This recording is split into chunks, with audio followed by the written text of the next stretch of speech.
오늘 저는 창세기 24장 끝부분에 있는 말씀과 26장 앞부분에 있는 말씀을 가지고 제 설교의 제목을 시행착오를 줄이는 이삭의 믿음 생활, 그렇게 정해서 말씀을 전해드리고자 합니다. 시행착오를 줄이는 이삭의 믿음 생활.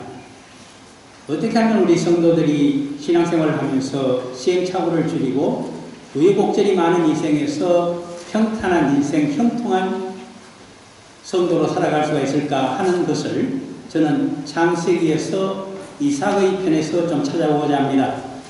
왜 이삭, 하필이면 이삭이냐? 그것은 이유가 있습니다. 창세기는 총 50장으로 되어 있는데 12장에서부터 믿음의 조상들이 나타나며 그들의 일대기가 기록이 되고 있습니다. 사도 바울이 믿음의 조상이라고 그토록 강조하고 있는 아브라함의 일대기는 그의 독자적인 신앙생활의 선지자적인 삶이 창세기 12장에서부터 시작이 되어집니다. 창세기 25장이 이르게 되면 그의 장례식이 있게 됩니다. 그리고 그의 아들인 이삭이, 약속의 아들이 태어난 것은 창세기 21장입니다. 그러나 실제로 이삭이 독립된 가정을 이루면서 독자적인 신앙생활을 하게 되는 것은 오늘 우리가 읽어본 창세기 24장 말미에 적혀져 있습니다. 그리고 25장, 26장, 27장에 가다가 28장에 가게 되면 약속의 아들의 대를 이어가야 될 야곱을 집에서 떠나보내게 되는 경험을 하게 됩니다. 그 다음에는 나중에 가서 35장에 가게 되면 그의 장례식만이 기록이 되고 있습니다. 그래서 아브라함이 약 10장의 걸치는 긴 이야기라고 한다면 이야기체로 스토리텔링으로 되어 있는 창세기에서 이삭의 기록은 그 3분의 1 정도의 분량에 불과합니다. 너댓 장밖에 안 됩니다. 그 다음에 이삭의 뒤를 잇게 되는 영적인 장자인 야곱은 그가 25장에서 태어나서 활동하지만 그러나 실제로 독립된 아비의 집을 떠나게 되는 것은 창세기 28장입니다. 그의 죽음은 창세기 50장에서 끝나기 전에 한 장 앞에 49장에서 기록이 되어집니다. 그 사이에는 여러 장에 걸쳐서 애굽의 총리가 된 그의 사랑하는 11번째 아들 요셉의 일대기가 같이 지켜져 있습니다. 그러면 야곱 역시 14장 내지 15장 등에 걸치는 긴 분량을 가지고 있습니다. 그래서 흔히 창세기를 좀 공부했다고 하시는 분들이 이렇게 잘 모르고 말씀하십니다. 양적으로 따져서 볼 때 아브라함과 야곱이, 나중에 이스라엘이 되는 야곱이 분량이 많고 이삭은 그저 큰 내용이 없는 하나의 사파 정도에 불과한 중간 단계에 불과하다, 이렇게 잘못 볼 수가 있습니다. 그러나 성경 공부를 오래 하다가 보면 그것이 아니라는 사실을 알고 우리는 까무라치게 됩니다. 왜 그럴까요? 오늘날 저뿐 아니라 많은 한국 성도들에게 요구되고 있는 믿음의 성숙한 신앙이 도대체 어디에서 그 비결을 찾아야 될까 하고 우리가 초점을 맞추고 생각을 해보게 되면 이삭은 피해갈 수 없는 중요한 사실을 우리들에게 이야기해주고 있습니다. 그의 신앙의 모델은 그의 부친인 아브라함이었습니다. 아브라함에게서 태어나서 또한 어머니가 훌륭했습니다. 신앙의 여인 사라였습니다. 신앙의 가정에서 태어나서 어릴 때부터 여호와 하나님 신앙이 무엇이라고 하는 것을 정확하게 알고서 자란 자가 이삭입니다. 워낙 이삭이 그렇게 복이 많은 출생과 성장 배경을 가지기 때문에 우리 이민 사회에 있어서도 한국 사회에 있어서도 사랑하는 아들이 태어나게 되면 너는 아브라함이나 야곱처럼 살지 말고 평탄한 인생, 성숙한 인생, 하나님이 참으로 복을 많이 주는 인생, 그렇게 살아가라고 해서 우여곡절이 없는 삶을 살아라는 의미에서 이름을 이삭이라고 붙입니다. 혹 여러분 가운데 누가 아브라함이나 야곱이라고 이름 붙인 경우를 보셨습니까? 굉장히 적습니다. 우리 마음속에는 본능적으로 이삭처럼 살아가는 것이 참으로 행복한 삶이라 하는 것을 알고 있습니다. 벌써. 그런데 문제는 이삭이 어떻게 해서 그런 높은 성숙의 단계의 삶을 아버지 아브라함께서 그렇게 시행착오를 많이 줄인 평탄한 삶을 살아갈 수 있었던가? 그의 믿음 생활의 성숙과 형통의 비결이 도대체 무엇인가? 그 노하우가 굉장히 궁금합니다. 그래서 저는 그것 때문에 오늘 본문을 창세기 24장 뒷부분에서 찾았습니다. 빨리 들으시느라고 자세히 못 들으신 분들을 위해서 제가 특별히 24장 62절과 63절을 면밀하게 들여다보라고 말씀드리고 싶습니다. 어떤 용어가 사용이 되고 있습니까?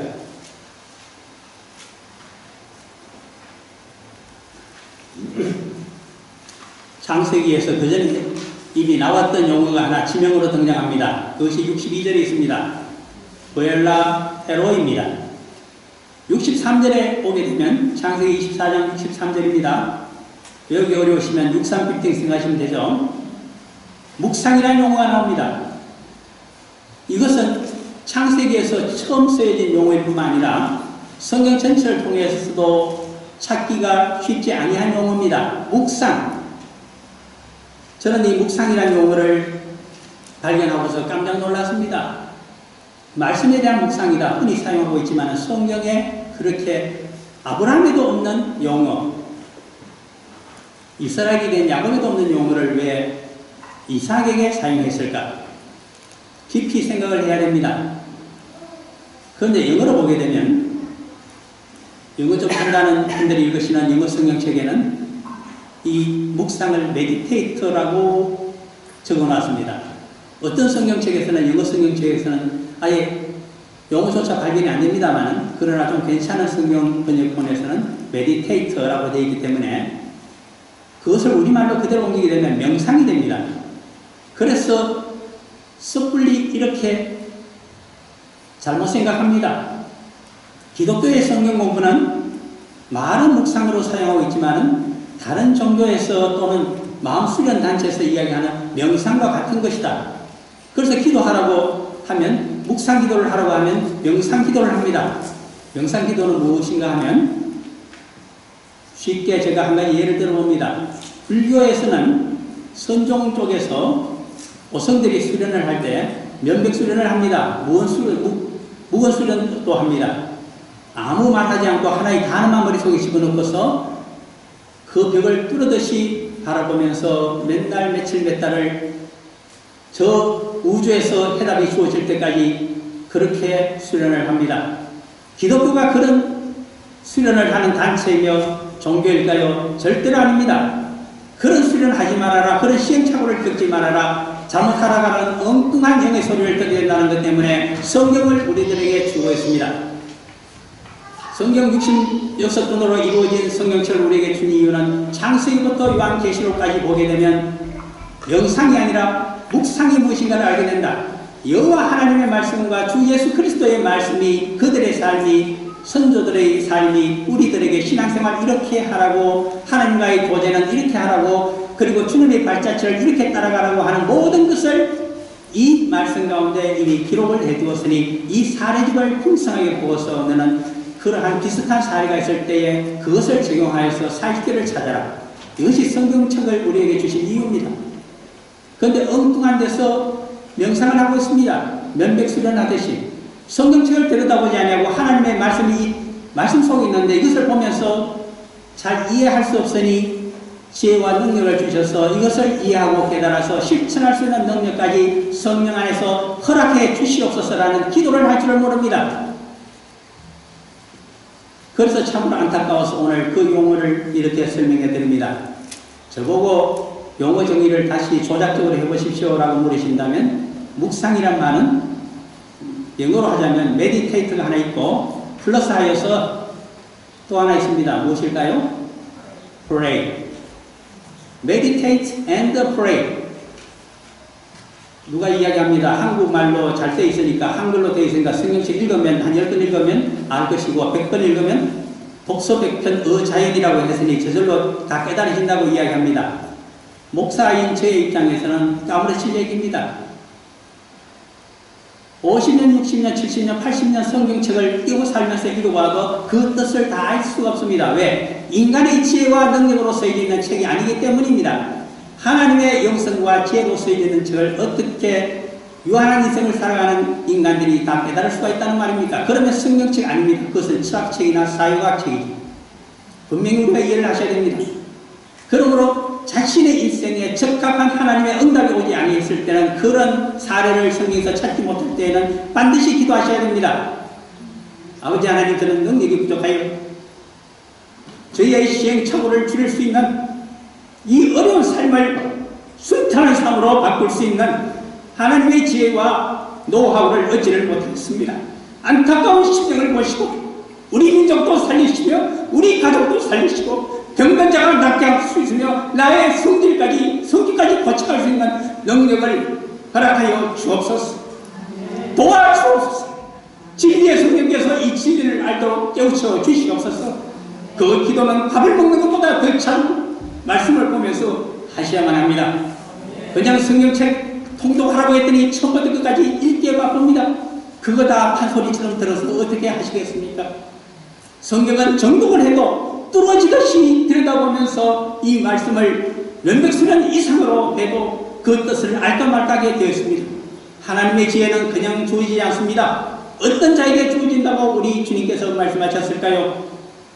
밭에 보화가 숨겨져 있습니다. 그 보화가 숨겨져 있는 그 밭만 살면 그저 한 1000불 정도만 주면서 살 수 있을 텐데, 그렇게 우리 주님께서는 말씀하지 아니하셨습니다. 너가 가진 모든 전 재산을 팔아서 그 보화가 숨겨져 있는 그 밭 전체를 사라. 왜 그랬을까요? 인생이라고 하는 것은 하나의 큰 밭과 같습니다. 그 중에서 우리가 발견할 수 있는 보화는 어디 숨겨져 있는지 모르는 금광백은 바로 저 지하 어딘가에 들어있습니다.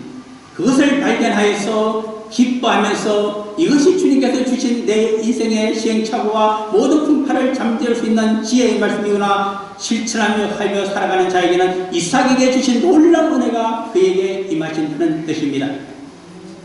그것을 좀 더 잘 이해할 수 있도록 창세기에서는 이야기책 아닙니까?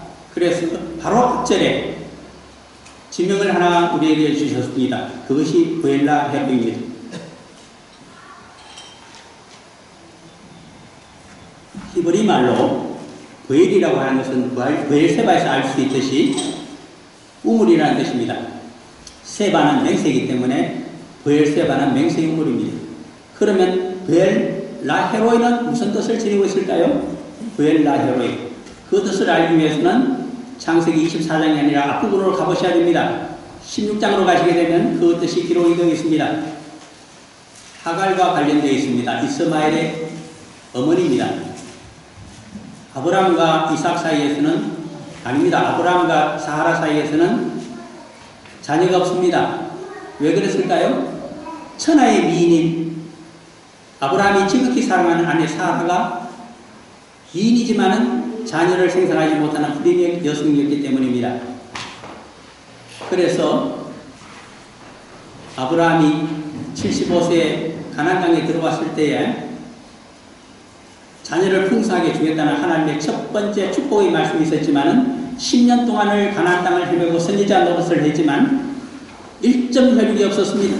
절망했습니다. 그래서 어떻게 합니까? 창세기 15장에 가게 되면 자신을 잘 섬기고 있는 다메섹 출신의 무사장, 그를 양자로 삼으려고 하면서 하나님의 그를 구했습니다. 여호와께서 무엇이라고 밤중에 그를 책망하셨습니까? 집안에서 그렇게 기도하는 아브라함을 끄집어내서 천막 바깥에서 하늘에 창창한 별들을 보라고 하셨습니다. 별무리가 창창합니다. 그것을 보시면서 저 별무리를 다 셀 수 있겠느냐? 셀 수 없을 지경으로 많습니다. 내가 저렇게 많은 자손을 너에게 줄 것이다. 믿을 수 있었을까요? 10년 동안 안 주셨는데 도저히 못 믿었습니다. 그거 믿는다고 하면 거짓말일 것입니다. 그런데 창세기 15장 6절입니까? 거기 보게 되면 아브라함이 여호와를 믿으니 이것을 그의 의로 여기시고 라고 적혀져 있습니다. 그 말씀을 가지고 사도 바울은 나중에 이신칭이라고 하는 용어를 만들어내고 기독교의 개혁은 거기 있다고 하면서 종교개혁의 빌미가 된 단어입니다. 누구를 믿었다고요? 믿음은? 믿음의 성별을 믿은 것입니까? 우리의 믿음의 조상인 아브라함을 믿은 것입니까? 아니면 선지자를 믿은 것입니까? 교회의 큰 종을 믿은 것입니까? 아닙니다. 저는 개인적으로 제 사표가 되신 분이 서울 서초동교회 복하는 목사님이시지만 그렇다고 해서 그분이 저의 구세주는 아닙니다. 도대체 누구를 믿어야 될까요? 한마디로 피조물을 믿지 말라는 것입니다. 사회의 통념도 믿지 말아라. 너가 존경하는 사람의 말도 믿지 말아라. 그러면 믿음 생활은 도대체 뭘 믿고 해야 됩니까? 딱 한마디로 정리됩니다. 여호와를 믿으니 창조주 여호와를 믿어라. 그분의 약속을 믿어라. 그분의 말씀을 믿어라. 그것이 새로운 역사와 창조의 역사와 유한한 인생에게 영생의 몸을 주는 놀라운 선물을 준다. 그거밖에 없습니다.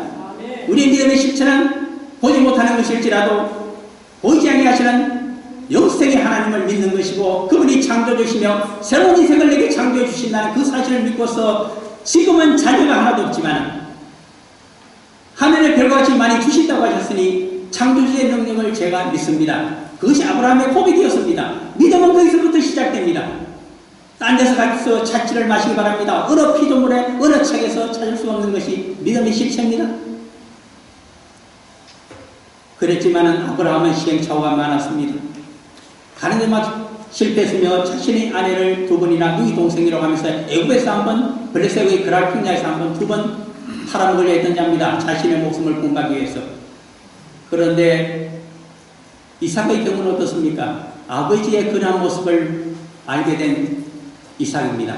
그 시행착오를 줄여야 되겠다고 하나님의 말씀 또 아브라함의 일생을 그가 말씀과 묵상하면서 여호와의 뜻을 깨달았습니다.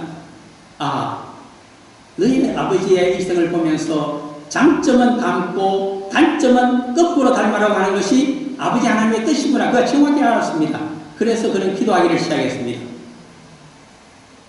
이삭만큼 기도한 사람이 없기 때문에 묵상이라는 말을 거기에 사용하고 있습니다. 묵상은 말씀을 보고 모르는 것을 물어보는 기도하는 심정을 이야기하고 있기 때문입니다. 그래서 묵상의 사나이 이삭입니다. 묵상의 사나이 아브라함입니까? 묵상의 사나이 야곱도 아닙니다. 요셉도 아닙니다.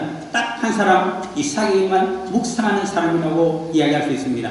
이것이 믿음의 성숙의 비밀입니다. 그렇게 묵상을 한 결과 놀라운 것을 하나 발견했습니다. 무엇일까요? 아브라함은 냉정한 사람입니다. 창세기 16장에 가서 보게 되면 첩으로 들였던 하갈이 애굽 여인이었습니다. 젊은 여인입니다. 아기를 가졌습니다. 임신을 하였습니다. 그랬더니 자신이 임신한 것을 보고서 아기를 낳지 못하는 안방마님 사라를 놀리기 시작했습니다. 사라가 펄펄 뜹니다. 자존심이 강한 여인입니다. 미인일수록 자존심이 강하지 않겠어요? 그래서 남편에게 요구합니다. 내가 아기는 못 낳았지만 그저 젊은 내 몸종 출신인데 저 여자에게서 시바지로 아기를 얻으려고 했다가 내 자리마저 비틀어오게 되었으니 내 쫓아버리십시오. 여자는 또 젊은 여자, 더 이쁜 여자 얻었다가 젊은 여자 줄 테니까 약속했는지 모릅니다. 아브라함이 고민했습니다. 생애 처음으로 그 하갈의 뱃속에 자신의 자식이 들어있기 때문입니다. 어떻게 하면 좋을까요? 진퇴양난입니다. 그래서 아브라함도 기도했습니다. 하나님께서 뭐라고 말씀하셨을까요? 대답을 하지 못했을 때에 도망을 칩니다. 핍박을 견디지 못해 하갈이 어느 정도 도망쳤을까요?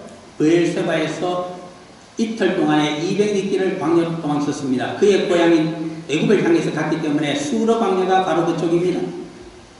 어떻게 이틀 동안 200리 도망쳤다는 것을 제가 알 수 있을까요? 그것이 바로 브엘라 헤로이라는 지명이 들어있기 때문입니다. 브엘세바에서 서남 쪽으로 80km를 달리게 되면 그 지점이 바로 샘이 발견될 수 있는 유일한 지점 브엘라 헤로이기 때문입니다. 거기서 이틀 동안 다 마시고 물이 떨어져 버렸습니다. 광야에서 물이 떨어진다고 하는 것은 목숨을 내놔야 됩니다. 이제 나는 죽었구나. 내 뱃속에 아기도 죽었구나. 절망에 빠져서 부르짖게 됩니다. 하갈이 부르짖음을 누가 들었을까요? 그 땅에 있는 유목민족이 들었을까요? 낙타가 들었을까요? 마집대가 들었을까요? 바람소리가 들었을까요? 원자는 어디에도 없었습니다. 그때 하나님의 사자가 천사가 나타나서 눈을 밝게 해주면서 샘물을 가르쳐 주었습니다. 그래서 하갈이 그 물을 마시면서 여호와의 음성을 들었습니다. 천사가 전해주는 소리를. 하갈아, 하갈아, 너는 안방마님 사라에 돌아가서 복종하라. 너가 핍박을 받을지라도 그 자리에 가 있어라. 거기에 가 있어서 신앙생활을 하게 되면 본으로 가는 문이 근성이 될 것입니다. 그래서 나를 감찰하시는 여호와께서 이 부엘라 해로에서 나를 찾으시고 이 문을 주셔서 살리셨으며 영생을 얻으라고 그 집으로 다시 보내셨다. 그것이 부엘라 해로에 숨어있는 위대한 뜻입니다.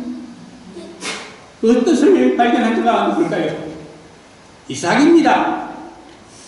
그는 아버지 아브라함에게서 두 가지 도무지 이해할 수 없는 사건을 발견하게 됩니다. 하나는 이삭이 17세쯤으로 보이는 청소년 시절이었습니다. 그를 이끌고 브엘세바에서 오늘날의 예루살렘에 있는 모리아산까지, 오늘날 성전이 거기 있습니다. 그 거리가 어느 정도 될까요? 예루살렘에서 바로 남쪽에 있는 헤브론까지가 30km입니다. 헤브론에서 약간 서남쪽으로 쭉 내려오면서 브엘세바가 있는데 60km입니다. 합치면 90km가 됩니다. 90km가 되는 먼 길을 가자면 30km씩 끊어가더라도 3일이 걸립니다. 3일 동안 장작을 매게 하면서 17세의 약속의 아들 이삭을 데리고 모리아산으로 데리고 갔습니다. 절벽을 오르기 시작했습니다. 거기서 번제로 바치라는 여호와의 말씀에 순종하여서 칼로 목을 치려고 했던 자가 바로 아브라함 아버지였습니다. 자신의 목에 칼이 들어오는데 그것뿐이 눈뜨고 있겠습니까? 그러나 이삭은 순종했습니다. 아버지를 믿었기 때문에. 아니나 다를까 요 하나님께서는 인신제사를 원하시는 하나님이 아니라 생명을 살리기는 것이 하나님의 구원의 목적이라는 것을 분명히 하시면서 살려주셨습니다. 그러나 이삭으로서는 큰 상처를 받았습니다. 자기를 죽이면서 하나님께 순종하고자 하는 저 사람이 나의 아버지인가? 솔직히 인간적으로 그렇습니다. 섭섭했습니다. 두 번째는 무엇이 섭섭했을까요? 37세가 되었을 때 어머니 사라가 헤브론에서 별세하셨습니다. 얼마 지나지 아니하여 아버지는 젊은 여인을 후처로 얻었습니다. 그둘랍니다. 그리고 자신의 눈앞에서 부부 생활을 잘하면서 아들을 생산하고 있었습니다. 3년 동안 그 집에서 지내면서 이삭이 받은 환멸과 모멸감은 이런 말로 다 할 수 없습니다. 어머니는 돌아가셨고 3년 전에 아버지는 나를 버리셨다. 나는 고아와 같구나. 그때 이삭이 북쪽으로 올라갔을까요? 남쪽으로 내려갔을까요? 아버지를 떠나기로 결심하고 그는 야곱 같았으면 그때 가나안 땅의 중심인 세겜으로 갔을 것입니다. 그러나 그는 도시의 활락에 눈이 멀지 아니하고 남쪽으로 내려갔습니다. 어디까지 갔을까요? 헤브론에서 브엘세바까지가 60km, 브엘세바에서 브엘라 헤로이까지는 80km입니다. 140km를 남짓한 사람이 이삭입니다. 왜 거기에 갔을까요? 그의 마음속에 우리 성도가 반드시 알아야 되는 믿음 생활의 비결이 하나 숨어 있습니다. 믿음의 가정에서 버림을 받은 자, 여호와 하나님을 위한답시고 매몰차게 내버린 자, 그들을 찾아가서 돌봐주라. 그들도 아버지 하나님이 만드신 창조주여 너의 형제라는 사실을 브엘라 헤로이가 말해주고 있기 때문입니다. 그래서 이삭이 찾아간 것입니다. 구약 성경을 보게 되면 율법입니다. 가진 자는 부자는 지주는 모든 양식을 거두지 말고 밭에 뿌려두어라. 짐승들이 먹을 것이고 양식이 모자라는 가난한 자들이 와서 고아와 과부가 그 양식을 주워서 먹을 것이다. 그런데 왜 남겨두지 아니하느냐? 그러고도 내가 성도이냐 구원받은 자이냐 믿음생활을 하는 자이냐? 이것이 한국의 성도들인가? 심정이 들리는 여호와의 음성입니다. 순종하시기를 바랍니다. 여러분 속에 브엘라 헤로이가 있습니까? 이삭이 집에서 내쫓긴 서로 하갈을 찾아가고 13살의 이목경인 이스마엘을 찾아가는 그 심정이 여러분 속에 있습니까? 그 심정이 있을 때 하나님께서는 율법을 다 이루었다고 말씀하십니다. 우리 주님께서 마가복음 12장 30절과 31절에서 모든 율법과 대강령을 다 모으게 되면 두 마디밖에 없다. 첫마디는 마가복음 12장 30절에는 하나님 사랑이다. 그 다음에 12장 31절 마가복음에 있는 이웃 사랑입니다. 하나님 사랑이 무엇인가? 그것은 이웃 사랑으로 흘러 넘쳐나오는 것이 하나님 사랑입니다. 하나님을 사랑한다고 하면서 창조주 하나님이 만든 그 피조물이 나와 똑같은 인간을 사랑하지 못하는 자는 하나님 사랑이 거짓말입니다. 정확히 아셔야 됩니다. 나는 하나님을 사랑하기 때문에 부모에게 줄 돈이 모자랍니다. 하나님을 사랑하기 때문에 하나님을 믿지 않은 저 이웃나라를 멸망시켜야 되겠습니다. 있을 수 없는 이야기입니다. 왜 하나님을 사랑하는 자가 자신도 하나님의 피조물이고 하나님이 사랑하는 자인데 하나님이 똑같이 공의의 원칙으로 살아가는 이웃을 가난한 자를 먹을 것이 없는 자를 왜 돌보지 않습니까? 그것은 거짓말입니다. 그것이 시행착오를 줄이는 방법입니다. 오늘날 한국 사회가 통일을 앞두고 있으면서 남북관계에 있어서 한국이 3만 불 GDP per 캡ita가 좀 넘는다고 합니다. 일본이 4만 2천 불인가 그렇습니다. 미국은 5만 2천 불입니다. 그런데 1만 불도 못 되고 5천 불도 못 되고 GDP per 캡ita가 2천 불 될까 말까 한 북한에 대해서 같은 혈육이면서도 생계 위험에 있는데 못 번쩍합니다. 미국이 도와주지 말라고 했다. 끝까지 굶겨야 핵을 내놓아서 우리가 안전하다. 그 핵이 우리 한국 백성에게 쏠 것인지 이웃에 쏠 것인지 어디로 쏠 것인지 우리가 어떻게 합니까? 우리가 북한 핵이 있다고 더 위험할지 저는 모르겠습니다. 왜냐하니까 1960년대 말에 저는 고등학교를 다닌 사람입니다. 그때 유명한 미국의 철학자가 이야기했습니다. 이미 미소간 양진영에는 지구를 7번 반이나 불태워버릴 수 있는 핵무기가 준비가 되어 있다. 모든 사람은 그것을 걱정하고 있다. 아마 버트란드 러셀일 겁니다. 영국 사람입니까? 그러나 나는 더 이상 걱정하지 않는다. 왜?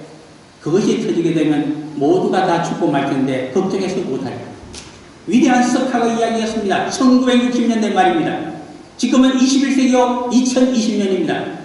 지금은 지구를 10번 아니라 20번도 더 태워버릴 수 있는 핵무기가 지구상에 존재합니다. 누구 하나 미치광이가 핵 단추를 누르게 되면 연쇄적으로 보복 살전이 발생됩니다. 우리는 아무도 살아남을 수가 없습니다. 그렇다면 마지막으로 이야기해봅니다. 북한의 핵만 위험하고 다른 나라의 핵은 위험하지 않다는 말입니까? 북쪽에만 미치광이가 있고 다른 나라에는 없을 것으로 누가 주장합니까? 하나님만이 아십니다. 그럼에도 불구하고 1960년대 말에서 지금까지 70년, 80년, 90년, 2000년 무려 60년을 우리가 안전하게 지내오고 있습니다. 누가 돌보아 주신 것입니까? 여호와 하나님께서 창조주께서 그 보탄을 누르려고 하는 미치광이의 손을 억제하고 계시기 때문에 우리가 살아있습니다. 하나님의 기적이 어디 있을까요? 저는 그래서 기적은 간단합니다. 인류가 지구가 멸망되지 아니한 것이 바로 하나님의 돌보심이요 기적이다. 그 이상 명확한 증거가 어디 있을까요? 이렇게 고릴라 헤로이로 간 결과가 창세기 25장 중간쯤에 나타납니다. 아브라함이 결실을 했습니다. 그때 이삭과 놀랍게도 이스마엘이 함께 와서 장례를 치르게 됩니다. 아버지가 내친 자식이 왜 와서 장례를 치렀을까요? 재산을 나눠준다고 해서 치렀을까요? 그것은 아닙니다. 동생 이삭이 자신을 위로하며 옆에서 오랜 세월을 같이 지내기 때문입니다. 그래서 이삭을 보고 혼자 상주로 내세운 것이 안타까워서 13살 위의 형이 와서 함께 장례를 치르는 아름다운 모습을 우리에게 보여주고 있습니다. 정확히 보셔야 됩니다. 그리고 묵상과 고릴라 헤로이를 이해하는 놀라운 대단한 어떤 이삭이기 때문에 흉년이 들었을 때에 애굽으로 갈까 블레셋의 그랄풍냐로 갈까 아버지 아브라함은 기도하지 않은 채 그냥 제멋대로 갔습니다만 그는 그렇게 하지 않았습니다. 기도했습니다. 그 결과 여호와 하나님께서 26장 오늘 본문에서 천문에서 보셨습니다. 너가 기도하였기에 내가 정답을 알려주마. 애굽으로 가지 말고 그랄로 가라. 내 말을 따라 그랄에 가게 되면 내가 처음부터 끝까지 너를 보호할 것이요 형통한 삶을 줄 것이다. 약속대로 이행하셨습니다. 역시 그도 비겁한 인간이기 때문에 아름다운 미인 아내를 가지기 때문에 누이 동생이라고 속였습니다. 그를 후궁으로 데려갈 뻔한 사람이 블레셋의 5도시 국가의 유명왕이었던 아비멜렉이었습니다. 끌려간 그날 즉시 여호와 하나님께서 그를 치셨습니다.